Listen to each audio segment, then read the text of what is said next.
You ask Tiger to solve. This deals with linear equations with one unknown. The final result is x equals 9. Let's solve it step by step.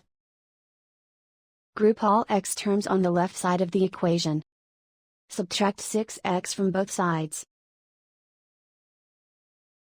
Group like terms.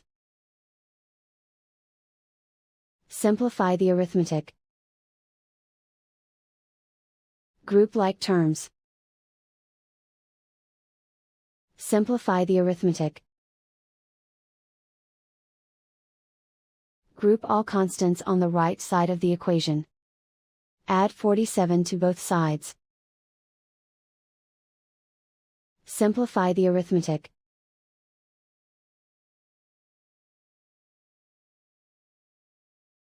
Isolate the x. Divide both sides by 5.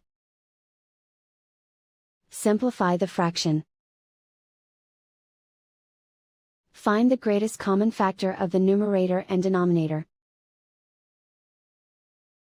Factor out and cancel the greatest common factor. And so the final result is x equals 9.